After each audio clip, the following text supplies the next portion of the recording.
ক্ষীরপাইয়ে অস্বাভাবিক মৃত্যু যুবকের। নমস্কার, স্থানীয় সংবাদে ডিজিটাল মিডিয়ায় বিপ্লব সরকারের রিপোর্টে আমি সৌমি নাগ দত্ত। আজ সকালে ক্ষীরপাই কাশীগঞ্জ গ্রামে মর্মান্তিক ঘটনা। বাড়ি থেকে উদ্ধার হলো যুবকের ঝুলন্ত দেহ। মৃত যুবকের নাম কার্তিক সাউ, বয়স আনুমানিক 20 বছর।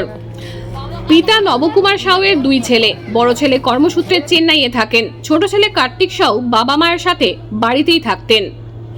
প্রতিবেশীদের কাছ থেকে জানা যায়, কাল বিকেলে ক্ষীরপাই বড়মা মন্দির থেকে ঘুরে আসে। তারপরে সন্ধ্যায় কোনো ছোটখাটো বিষয় নিয়ে বাবা মায়ের সাথে বচসা হয়।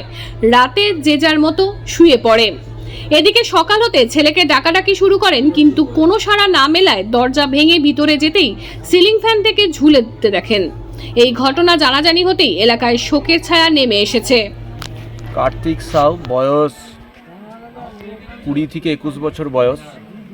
কালকে সন্ধ্যাবেলা ঘরেই ছিল, খাওয়া দাওয়া করে শুয়েছে। তারপর সকালে 9টা সাড়ে 9টা করে যখন তাকে ডাকা হয় ঘর থেকে, খিল দেওয়া অবস্থায় ছিল। তারপরে দেখা যায় যে ঘরের ভিতরে অস্বাভাবিক তার মৃত্যু ঘটেছে। কিভাবে হয়েছে না হয়েছে সেটা তো আমাদের কাছে এখন অজানা। তার বাবা মা, তার পরিবার শোকে কাতর। এখন সেটা এই মুহূর্তে আমরা কিছু বুঝতে পারছি না। তবে আমরা তার প্রতিবেশী বা অন্যান্যদের কাছ থেকে যেটুকু খবর পেয়েছি যে ঘরে একটু ঝগড়াঝাটি, নিজেদের মধ্যে কথা কাটাকাটি হয়েছিল, তার পরিপ্রেক্ষিতেই এই দুর্ঘটনা। তো যাই হোক, তার পরিবারের প্রতি আমরা পাড়া প্রতিবেশী সকলে মিলে আমরা তার পরিবারের প্রতি সমবেদনা জানাচ্ছি। নাম কি?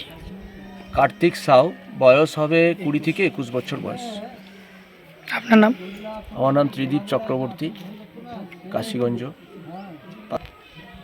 ঠিক আছে। ঘাটাল মহকুমার সমস্ত খবর সঙ্গে সঙ্গে পেতে আমাদের এই চ্যানেলটিকে সাবস্ক্রাইব করুন।